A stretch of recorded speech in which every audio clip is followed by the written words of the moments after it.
Hi everyone, I'm Donna Jordan from Jordan Fabrics. Today I'm going to show you how to make a quilt.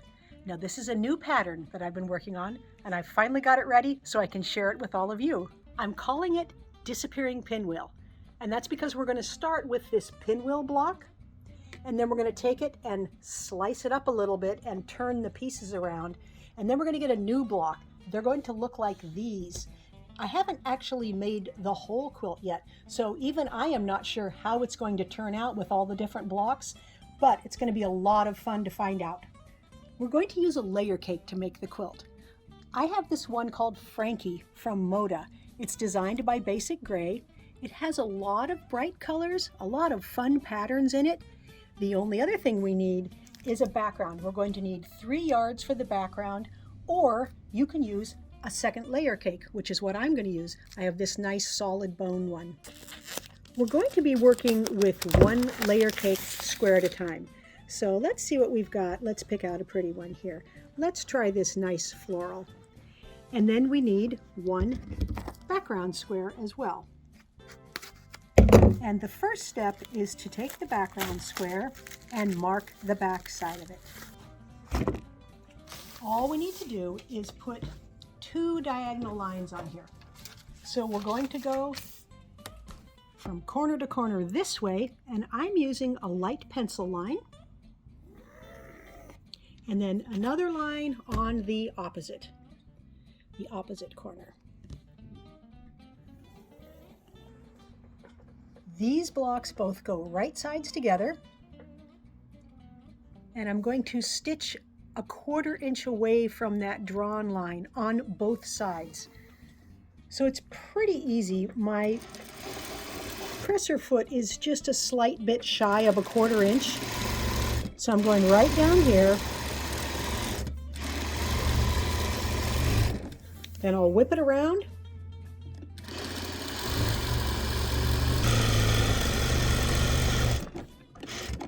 And then we just have to do both sides of the second line.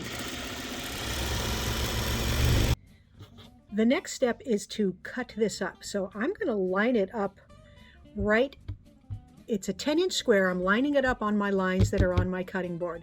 And I'm going to cut it in half this way. And then I'm going to cut it in half this way. And you'll notice what I'm ending up with is 5-inch squares.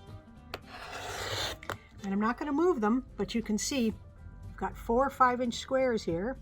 But now I'm going to slice right along the drawn line that we did earlier, this way, and then the opposite way. And what we end up with is 8 at a time half square triangles. All the blocks need to be ironed with the seam allowance going towards the dark side. So I like to kind of peel it open and press it a little with my hands and then steam it.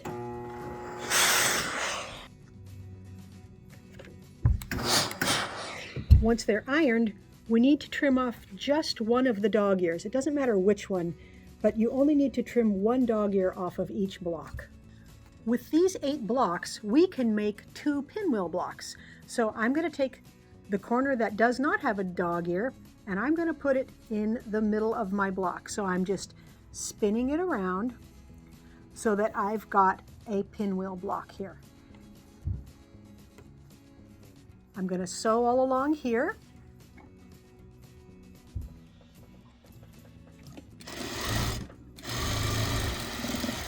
And then sew the second pair.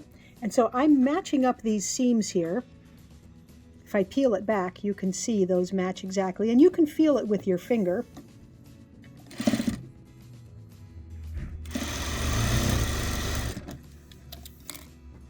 Then I'm going to finger press this seam to the right and the other seam to the left, so that we can put these together now, and the seam allowances will nest. So the top one is going that way, the bottom one is going that way. It's pretty easy to match. You do want to get that matched very carefully. It doesn't really matter here if these edges don't match up, because, you know, my printed block was slightly bigger because of those pinked edges, but don't worry about matching these edges. They're going to get trimmed off. We want to have a nice straight seam here, but it's important to match the intersection right in the middle. So let's stitch it up, see what it looks like.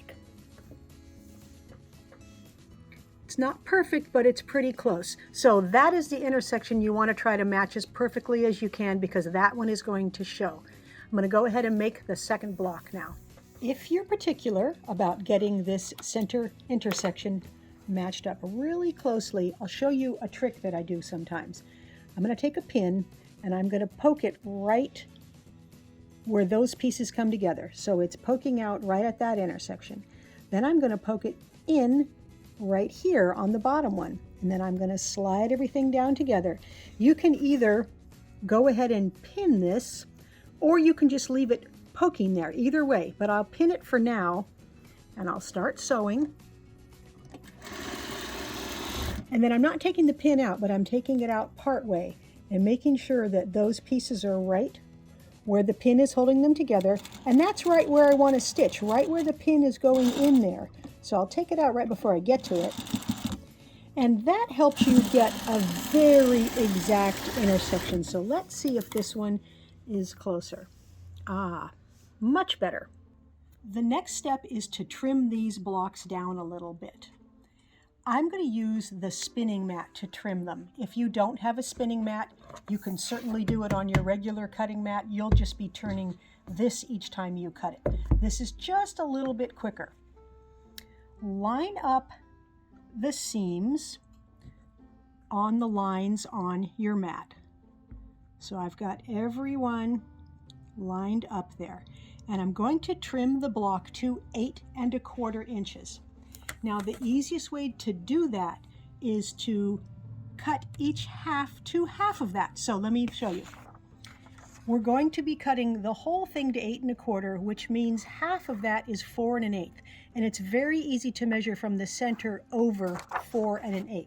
So I'm putting that 4 1/8 line right on the center seam, and then I'm going to press down over here, not in the middle because it's thicker and lumpy, and then I'm just going to trim this little bit off.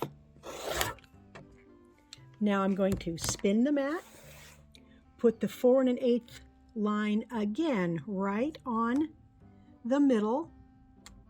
That's the 3 1/8. I wouldn't want to trim there. And we're just trimming off a little bit. And you can see now why we didn't need to trim off all the dog ears, because they're getting trimmed off now. The block has been trimmed to 8 1/4 inches. And I do want to mention, this is a free pattern, so you don't have to remember all these numbers. You can click the link right below the video and get the pattern if you're making this at home. The next step is to trim off 2 3/4 inches off each side. So I'm putting the 2 3/4 lines right on the edge of the block and trimming away. Then I'm going to spin it. I'm going to do this on all 4 sides. And I'm going to give you a little tip. If you're worried about remembering if you're doing exactly 2 1/4 inches, you can get a piece of painter's tape and put that onto your ruler, and that will help you feel confident that you've got it on the right line before you cut.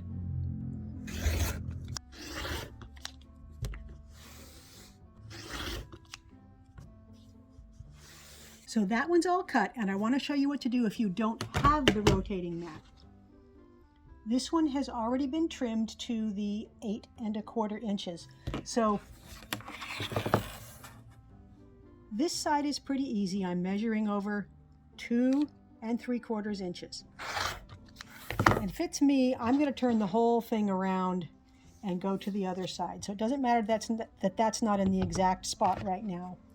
We can trim off 2 3/4 inches here. And then I'm going to turn it again.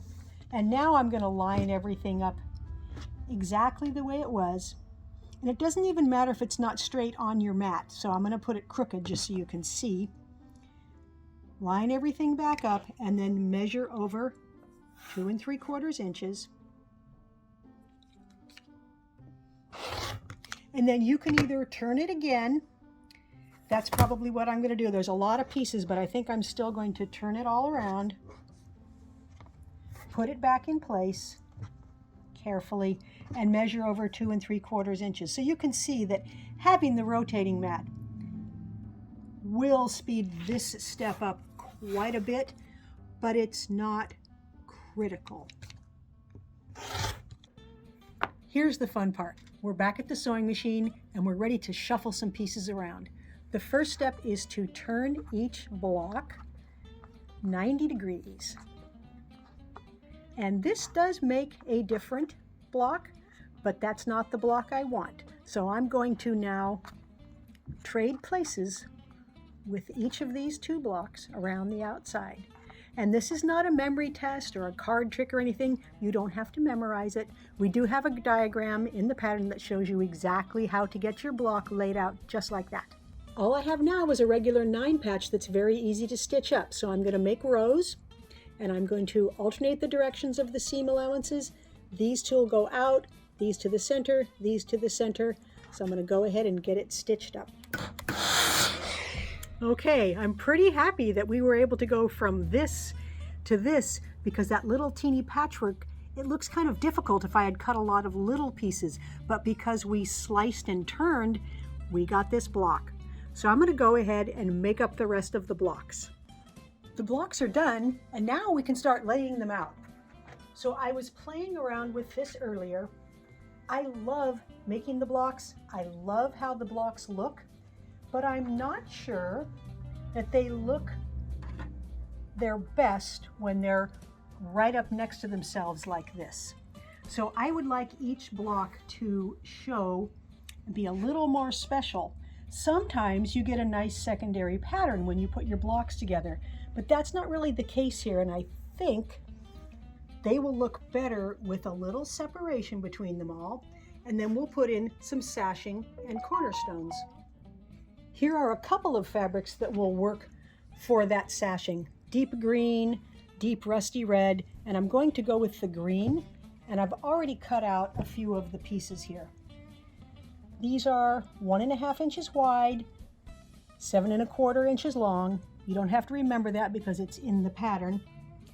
And for the cornerstones, I had a couple of layer cake squares left over, and that's what I cut up for those cornerstones. Of course, you can cut yardage up if you like, but it doesn't really take much, so the extra squares were a good use of that. There's the whole quilt. It's super easy to stitch it together from here. The first row has blocks and sashing. Just make that whole row.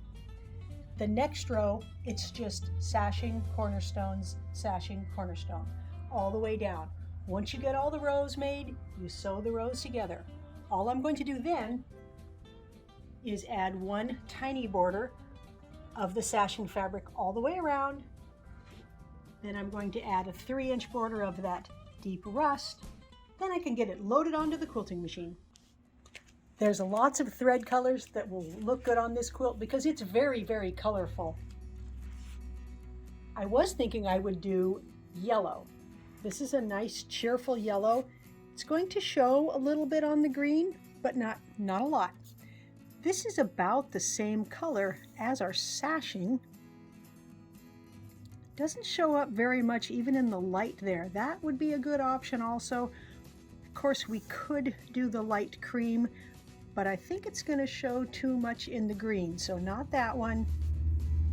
Gold is pretty neutral. That's going to look good on the borders. That's going to look good in the patchwork. Doesn't show up too much. And then there's a nice coral color. Now that one is interesting. You know, I'm going to go with that one this time. For the quilting pattern, I'm using one called Sticky Buns. I think that's referring to cinnamon rolls, which always sounds yummy. I really like this because I like the swirls and I like that little bit of abstract thing, that thing sticking off the edge there.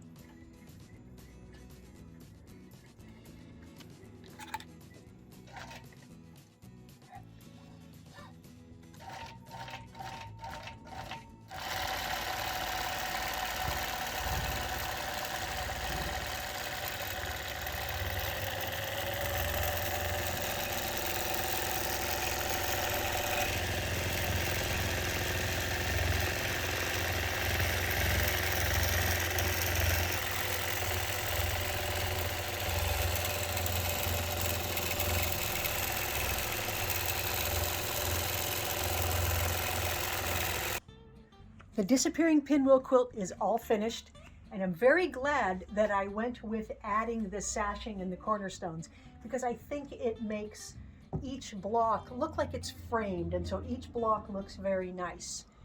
One of the best parts of this pattern is the little teeny patchwork in the middle, because I didn't have to cut little teeny pieces to make that.